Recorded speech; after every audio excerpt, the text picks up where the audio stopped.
ចាជំរាបសួរបងប្អូនទាំងអស់គ្នាខ្ញុំនៅបងប្អូនមកមើលមុខម្ហូបបារាំងនេះមួយប៉ុន្តែចាំបងប្អូនតាមដានជាមួយខ្ញុំមានពងមាន់5គ្រាប់ហើយនឹងការ៉ុតចាហើយនឹងពតិពួរអានេះសណ្ដែកគេហៅសណ្ដែកហូឡែនតាវណាបងប្អូនហើយជាមួយនឹងអូញ៉ុងខ្ទឹមបារាំងចានេះខ្ញុំហាន់វាទូចៗចឹងហើយបងប្អូននេះខ្ញុំហាន់វារួចអស់ហើយ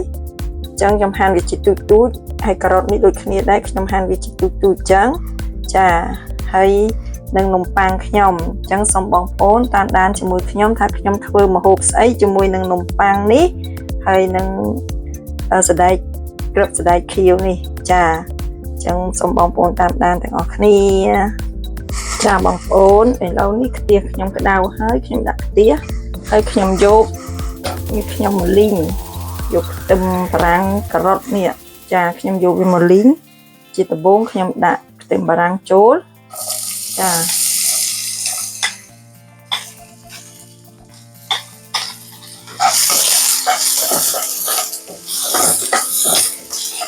លីងឲ្យវាឈ្ងុយ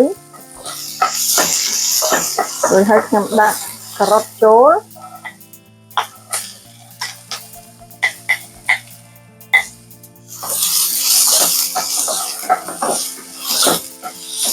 ចានៅពេលដែលខ្ញុំលីងអញ្ចឹងខ្ញុំដាក់ស្ករដាក់អី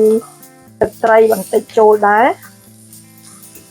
ចានេះខ្ញុំដាក់ទឹកត្រីបន្តិចហើយខ្ញុំដាក់ស្ករបន្តិចផងដែរ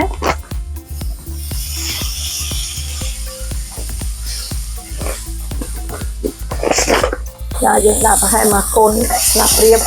កាហ្វេស្ករហើយទឹកត្រីដូចគ្នាដែរកន្លះស្លាបព្រាបាយចាចឹងខ្ញុំលីងវាអញ្ចឹងសិនហើយបានខ្ញុំដាក់ពតិពួរនេះចូលដែរដាក់សណ្ដែកគ្រាប់សណ្ដែកខៀវនេះចា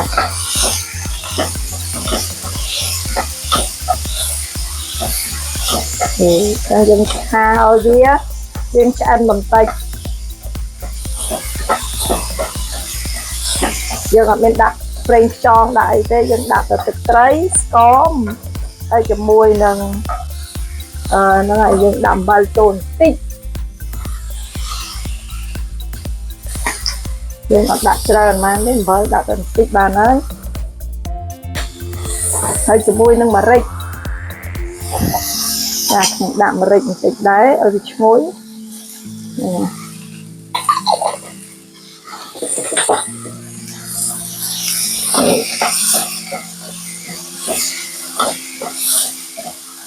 ើយវាឈ្ងុយអញ្ចឹងទៅហើយវារៀងស្លោកបន្តិច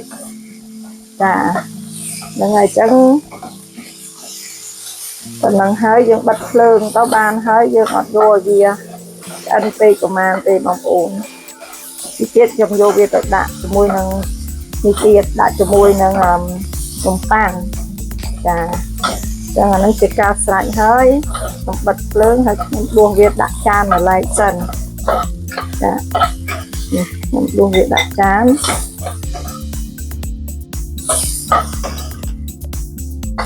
អូខេចឹងចាបងប្អូនឥឡូវខ្ញុំមិញឆាសាច់ខ្ញុំនឹងឆ្អិនហើយឥឡូវនេះខ្ញុំគោះវាគោះពងមាន់ខ្ញុំនេះសិនចាខ្ញុំគោះវាអញ្ចឹងវាគោះវាបែកណាចាគោះវាបែកសពអស់អូខេអញ្ចឹងខ្ញុំគោះវារួចរាល់អស់ហើយអញ្ចឹងហើយខ្ញុំយកវាទុកមួយឡែកសិនចាចាំបងប្អូននៅក្នុងពងមាន់នេះខ្ញុំវាយអញ្ចឹងខ្ញុំដាក់វាដាក់អំបិលបន្តិចហើយក្នុងនេះមានអំបិលនិងម្រេចបន្តិចចាអញ្ចឹងអានេះវាមានម្រេចជាមួយនឹងអំបិលចាអញ្ចឹងខ្ញុំដាក់វាឲ្យវាមានជាតិកុំឲ្យវាសាបពេកឲ្យវាមានជាតិប្រៃផ្អែមឡែមណាចារួចហើយខ្ញុំទុកពងមាន់ខ្ញុំមួយអន្លើហើយខ្ញុំយកនំប៉័ងខ្ញុំនេះមកវាចាបងប្អូនគឺយើងធ្វើវាអញ្ចឹងចាអញ្ចឹងយើងវានំប៉័ងយើងអញ្ចឹង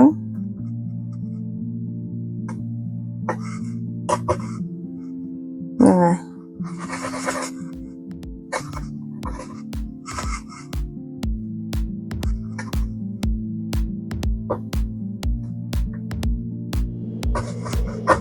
បងប្អូនអញ្ចឹងនេះខ្ញុំយកវាអញ្ចឹងណាចាឲ្យវាប្រហោងអញ្ចឹងហើយអាសាច់នេះគឺយើងទុកវាដែរហើយយើងនឹងខ្ញុំនឹងធ្វើនំប៉័ងខ្ញុំនេះឲ្យអស់ខ្ញុំមានទាំងអស់6ចំណិតចាអញ្ចឹងខ្ញុំនឹងធ្វើនំប៉័ងខ្ញុំឲ្យអស់ទាំង6ចំណិតដូចគ្នាអញ្ចឹង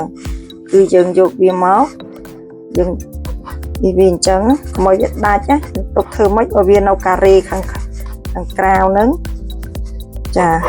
នេះ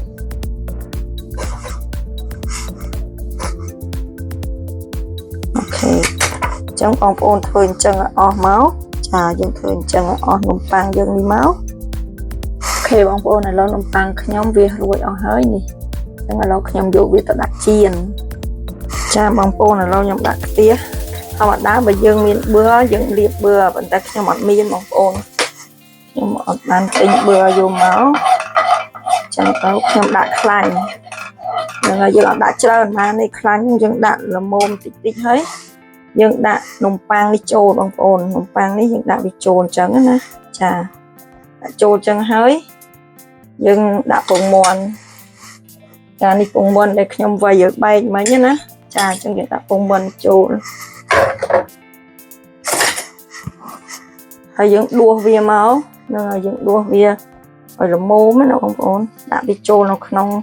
នេះចានេះយើងដាក់វាអញ្ចឹងមកហើយយើងដាក់បន្លែដែលខ្ញុំឆាវាមិញណាព្រោះខ្ញុំខ្លាចវាឆ្អិនអញ្ចឹងខ្ញុំដាក់បន្លែនេះចូលមកចាព្រោះអីយើងឆាវាអញ្ចឹងដឹងតែវាបន្លែយើងអត់ឆាវាបើយើងដាក់នេះព្រោះពងមាន់វាឆាប់ឆ្អិនណូអញ្ចឹងខ្ញុំដាក់វាអញ្ចឹងយ៉ាហើយខ្ញុំមាននេះរបស់ខ្ញុំដែរបងប្អូននេះខ្ញុំមានអានេះខ្ញុំចានេះគេសម្រាប់ដាក់ burger ណាចានេះយើងចូលវាមកដាក់ពីលើនេះអញ្ចឹងហើយបានយើងយកក្រូបវានេះមកក្រូបវិញចាយកអាក្រូបដែលយើងសល់នោះហើយយើងត្រឡប់វាមកយ៉ាយើងត្រឡប់វាមកចាហៀងទៀតអញ្ចឹងណាបងប្អូនចាហ្នឹងហើយអញ្ចឹងយើងទុកឲ្យវាក្រៀមមកចាហៀងនេះទៀតទៅ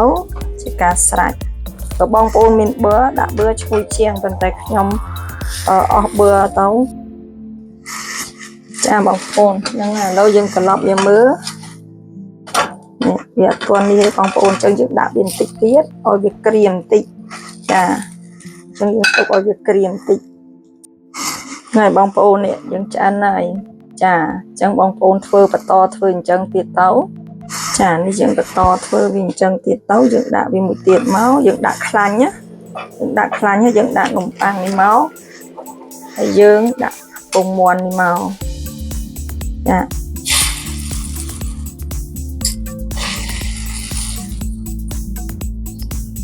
ហើយពងមាន់នេះយើងដាក់វាឲ្យវាមកល្មមនិងស្នឹមវានេះមកហើយយើងដាក់បន្លែយើងបន្លែដែលយើងឆានឹងចូលមកចាព្រោះបើយើងអត់ឆាវាទេយើងខ្លាចវាអត់ឆ្អិនការ៉ុតឲ្យវារាងក្រាស់អញ្ចឹងទៅយើងឆាវាបើឆ្អិនចេះទៅយើងដឹងតែបន្លែយើងឆ្អិនហើយចារួចហើយបានយើងដាក់នេះហើយនេះចានេះវាមានកន្លែងគេហែកនៅនេះអញ្ចឹងយើងយកវាមកចាយើងហែកវាដាក់អញ្ចឹងមកនេះចាអញ្ចឹងមកនឹងយើងដាក់វាពីលើនេះមកឲ្យវានេះទៅវានឹងរលាយហើយចានេះពួកយើងយកអាការ៉ូបវានេះមកបិទពីលើចាយើងបិទវាចឹងទៅបានយើងត្រឡប់វាមកចាអូខេអញ្ចឹងយើងចាំវាមកផ្លេតឲ្យវាក្រៀមនេះបងប្អូនយើងឆ្អិនហើយចាអញ្ចឹងបងប្អូនបន្តធ្វើការអញ្ចឹងដូចគ្នាឲ្យអស់នំប៉័ងបងប្អូនទៅបើបងប្អូនធ្វើនឹងឲ្យមានតែប៉ុណ្្នឹងឯងសម្រាប់បង្ហាញបងប្អូនចាអញ្ចឹងយើងបន្តធ្វើអញ្ចឹងទៀតទៅបងប្អូនអញ្ចឹងយើងចាក់អញ្ចឹងទៅ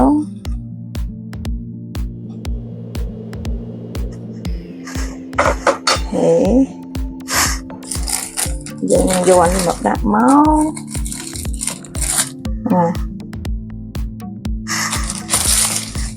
អានេះវាដូច cheese ដែរណាបងប្អូននេះគេសម្រាប់ដាក់មួយ burger អីហ្នឹងណាយើងធ្វើចឹងមក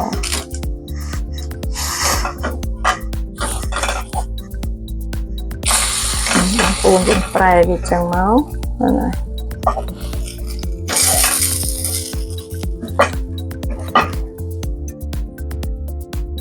យើងចាំវាទៅចាបងប្អូនឥឡូវនេះយើងធ្វើឆ្អិនអស់ហើយនេះបងប្អូនចានេះខ្ញុំយកមកដាក់ជ្រក់ម្ទេស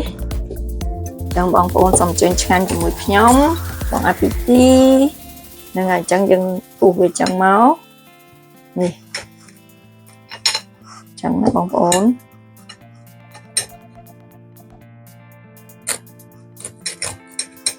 ចឹងយើងពុះចឹងមកនេះបងប្អូននេះស្នូលគេខាងក្នុងណាចានេះខ្ញុំឲ្យបងប្អូនឃើញ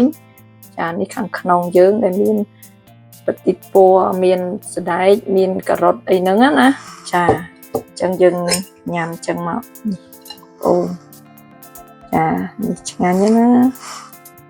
អញ្ចឹងសូមជើញឆ្ងាញ់មួយខ្ញុំបងប្អូនទាំងអស់គ្នា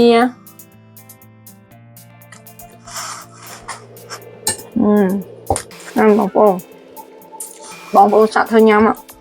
អានេះខ្ញុំដាក់ជ្រក់ម្ទេសបងប្អូនចង់ធ្វើសាឡាត់ញ៉ាំជាមួយក៏បានដែរហាញ់បងប្អូន